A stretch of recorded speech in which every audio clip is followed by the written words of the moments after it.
Okay, on the injury front, Donovan Peoples-Jones has a concussion, so we'll work through the protocols on that.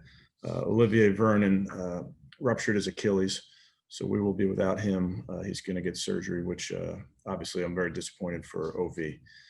Was playing at a high level, and we're going to miss his leadership. Recapping the game, kind of feel how I felt last night.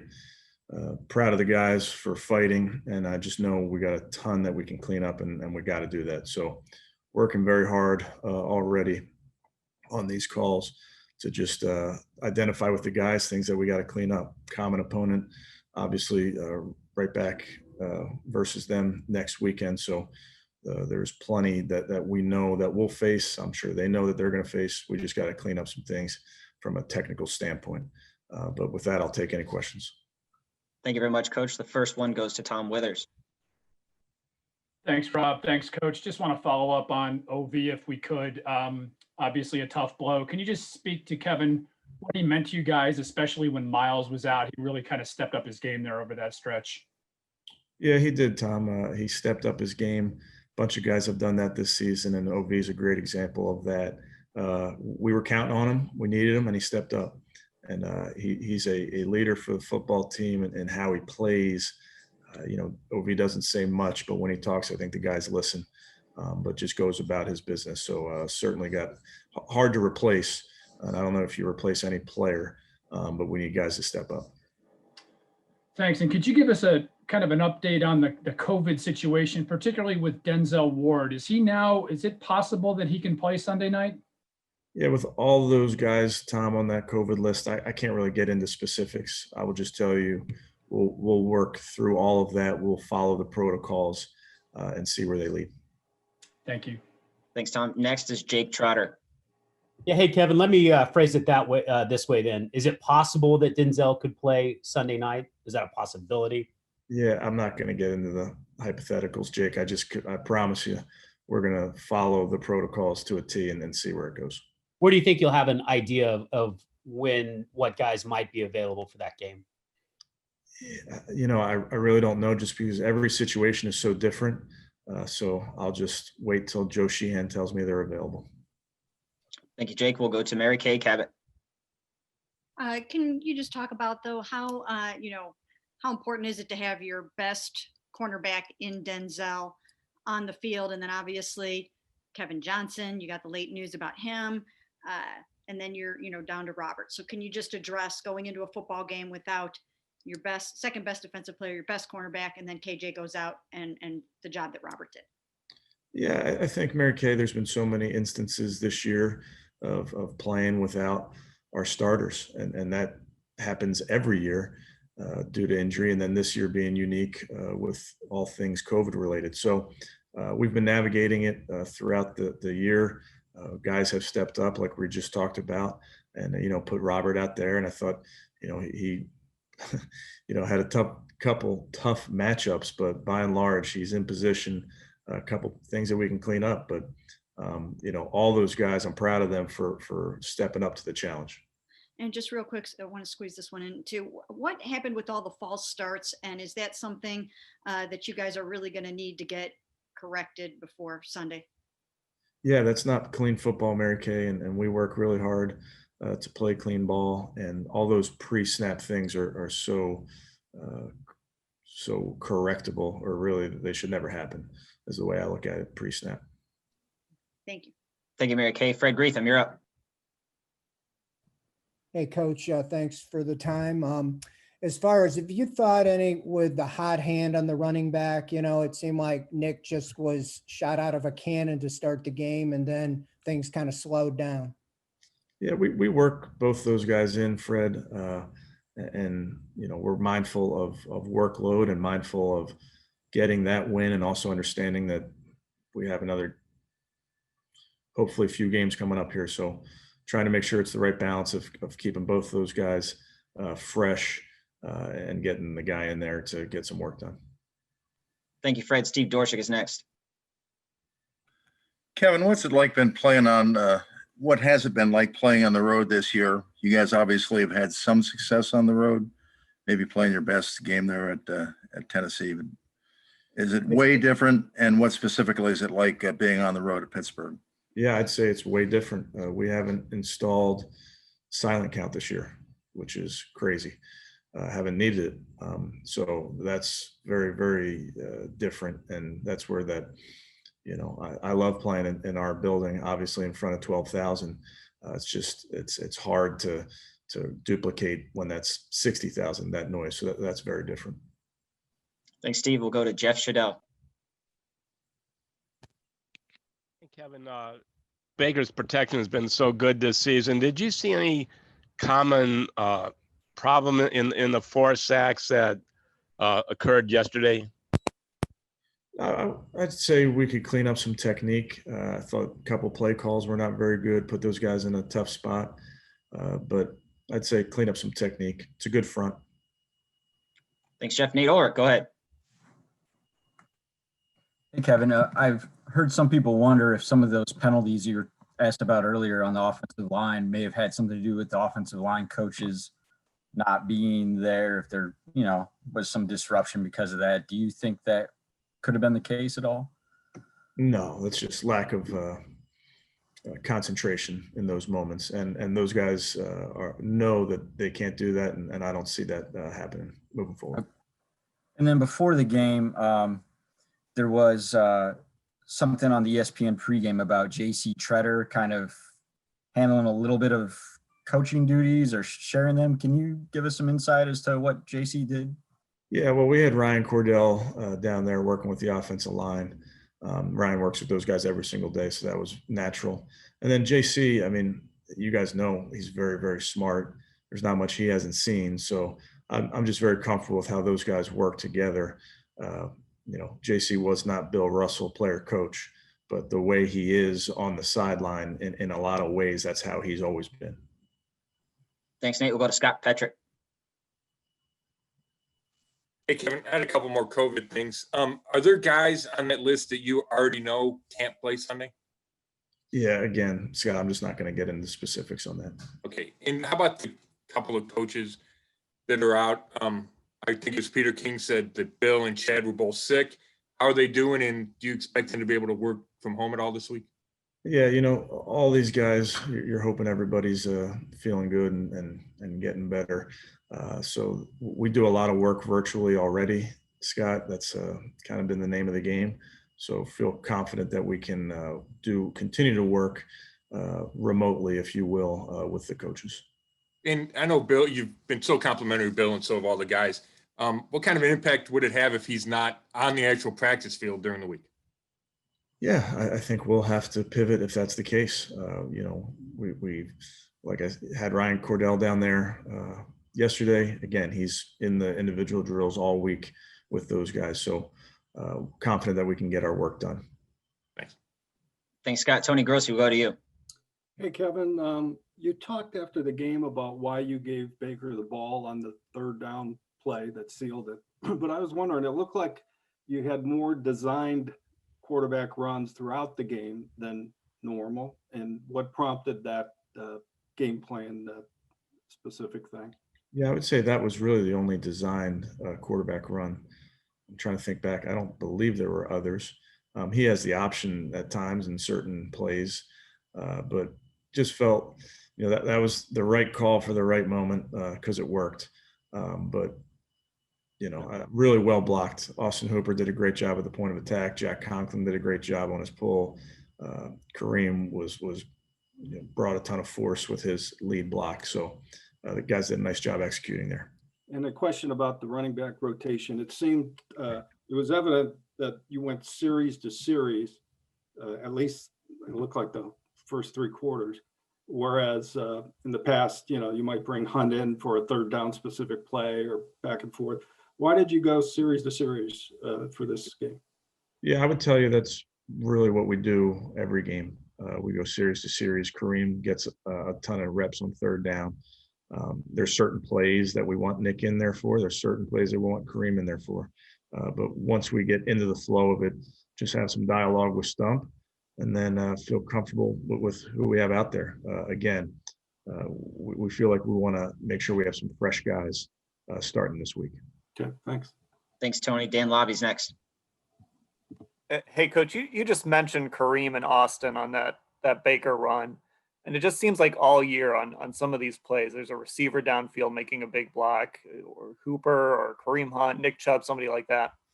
Do you guys emphasize that with your skill players, that ability to get out and block? And I guess, what does it say about those guys kind of being selfless at times and hustling down and making those plays, kind of looking for those blocks? Yeah, I think it says a lot about those guys being great teammates.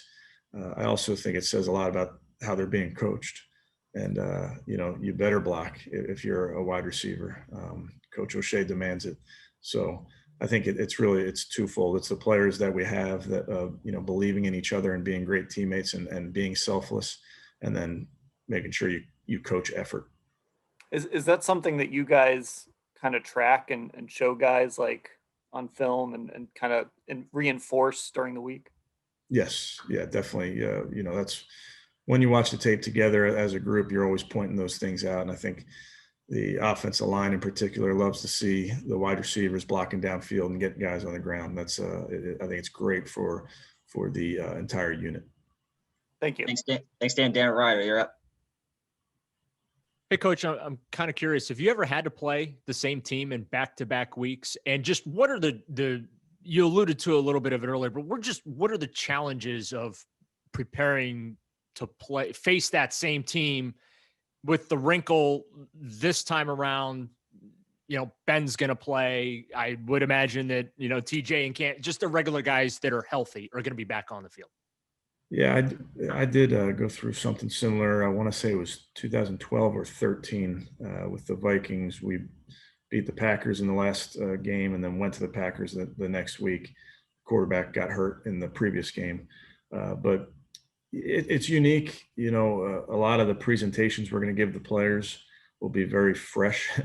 They will have seen a lot of these plays already. So you coach off of your previous game a lot. And they're doing the same. Neither of our teams are going to wholesale change their schemes here in the wild card playoffs. Obviously, they're going to have players playing in this one that they didn't have in the last one. So we'll see how that adjusts their plan. And then, it's a very different feeling when you come in and you want to put on the tape of your previous opponent and you're watching the game from yesterday. Was that prospect at all in the back of your mind yesterday? Yeah, I knew that was a distinct possibility. Okay, thanks. Thanks, Darryl. Tom Withers, back to you. Thanks, Rob. Thanks, Coach. Love the Bill Russell reference. Coach, what do you remember about your first voyage into the playoffs with the Vikings? I remember it was 2007, I believe. And that's probably wrong. I think we went 10-6 in 2008 and played the Eagles. But, I was fortunate being with the Vikings for all those years. I had a bunch of opportunities to go in the playoffs, get to the championship game a couple times. I have guys on the staff that have won Super Bowls. We have players that have won Super Bowls. So guys have been there, and they understand once you get here, you have a chance. And, I reminded the players of that today. There's 14 teams in this thing. So you got a chance. And now we're just gonna make sure we focus on what we got to do this week to sharpen our game up. Does it just feel different? Is the preparation different? Is everything about this week different in a good way? I hope it's not too different. I hope I hope Wednesday feels like Wednesday. I hope we're on the field and having the normal rhythm of our week and getting the preparations in. I think that's what we're going to try and double down on, Tom, is making sure we stick to what got us here from a preparation standpoint. Thank you. Thanks, Tom. Mary Kay Cabot's next.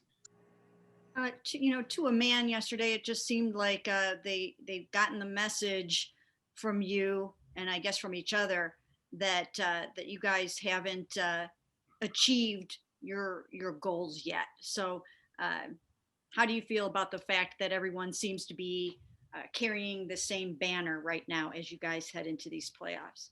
Yeah, Mary Kay, I think the guys get it. I mean, again, those 14 teams that are in it want to win a Super Bowl.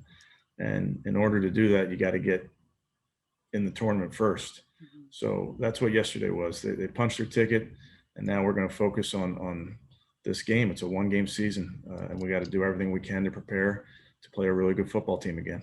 Do you have to, I mean, is it going to be a big emphasis to, as you said, it's 14 teams in there, but the Browns haven't won in Pittsburgh since 2003. Ben is 23-2-1 against you guys. I mean, do you have to block all of that out and just, just give the message that anybody can beat anybody? Yeah, and I think that's the truth. I think we have a lot of guys here, myself included, that can't really speak to some of those stats you just named. So we're going to focus on, I know it's boring, but we're going to focus on going 1-0 this week. Thank you. Thank you, Mary Kay. Aditi Kinkabwala has our next question. Going back to what Tom was asking about the playoffs in this week, your guys all last week kept saying that it was the playoffs, that it was win or go home. Was it indeed a playoff atmosphere, do you feel, in your building or in your Zooms? Do you feel there's any carryover? I mean, did they kind of already start last week with the intensity and focus you're expecting? Yeah, I think so, Aditi. I mean, the urgency definitely was there last week because win or you're not playing anymore. So similar situation this week. When you're in the playoffs, it's you got to win or you're going home. So they get that. That started last week. But, I don't think I need to remind them what's at stake. Okay, so another thing that you also said in talking about the Steelers and not having wholesale change, as somebody who's watched the Steelers all season, the offense actually did look fairly different yesterday. So how do you discern?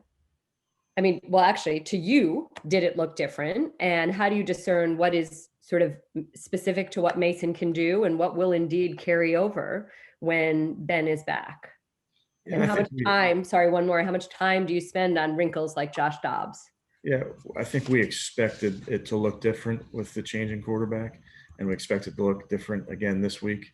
And that's, part of their job is to play to their players' strengths. So we understand that may change. It's our job to put ourselves in their building and think like them and try and get a feel for what they may do this week.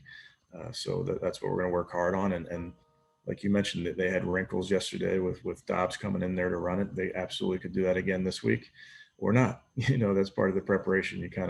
There's the game theory and trying to understand what they're doing and how it informs your decisions and game planning. Okay, and if I could just ask one more, you spent a lot of time with Mike Tomlin pregame on the field, just chatting. He is not prone to doing that. Can you just speak to the collegiality with him? Yeah, I mean, Coach Tomlin and I were together for a year in 2006, as well as Joe Woods and Chad O'Shea and Kevin Rogers. Carl Dunbar's on their staff. So listen, it's a rivalry. He wants to beat our butts. We want to beat their butts, but he's a friend. And so excited to just catch up with him for a couple minutes there. Thanks, Aditi. Jake Trotter's next. Yeah, Kevin, it's been a long time since the Browns won in Pittsburgh. Could you go into the challenge that you guys face in this game in that setting? And even though, it'll be a little bit different with the crowd constraints. Yeah, I think the challenge, Jake, is playing a really well-coached team with a bunch of good players. That's the challenge. Again, I understand the statistics are out there, I guess, but really not too concerned with the past. Thank you, Jake. We'll go to Scott Petrick. Hey, Kevin, I don't know how good a look you got at Baker's big first down signal and the spin of the ball after that run to seal the win, but I'm just wondering, how infectious do you think his excitement is within your building? Yeah, I didn't get a good look at that one, but I'll go check it out. Yeah, I mean, Baker's personality. He brings people along. He's the guy that everybody looks to. His leadership is on display at all times. He's a fiery player. He's a fiery person. So I think you just see a player that really wants it, and that's evident in how he plays. It's evident in how he prepares. And I think it's a great message to our team that we have a bunch of guys that are fighting and scrapping and clawing for everything they can get. Thanks. Thanks, Scott. Nate Ulrich, you're up. I have a few questions about defensive ends real quick. With Olivier Vernon out, is Adrian Claiborne the next man up? And based on the snap counts yesterday, it seems like that would be the case. Yeah, I mean, that would be the case, throughout the season. Adrian's been that guy going in there. Porter Gustin, again, is another guy that was in there yesterday and would have his role increase as well. How valuable is Adrian's experience as one of only, I think, 2 guys on your roster who's won a Super Bowl and made several deep runs into the playoffs when you get into this kind of, pressure situation? Yeah, I think those guys are important in January. And I think Adrian's, again, a leader of this football team, and he doesn't have to say much, just how he prepares, how he goes about his business. And you're right, he's been there, he's done that. So I think it's great for our players to see a guy that even though he has that experience, he comes in every day ready to work. Okay, last one's kind of off the field, but Myles Garrett went up to Mason Rudolph after the game and, said good game and extended an olive branch, so to speak. I was just wondering what you thought of Myles doing that. Yeah, no real reaction. I think Myles is has been a tremendous leader for us, always counting on him. So, good for him to do that. But ultimately, I know his focus is on this game. We have time for one more. Tony Grossi, go ahead. Oh, wow. You mentioned Robert Jackson and the matchup challenge he faced. You had options after what happened to your cornerbacks. Why did you choose Robert Jackson? And did he play, to start on the outside? And did he play well enough if he has to do it again? He's out there? Yeah, we'll see how it goes, see how this week goes, Tony.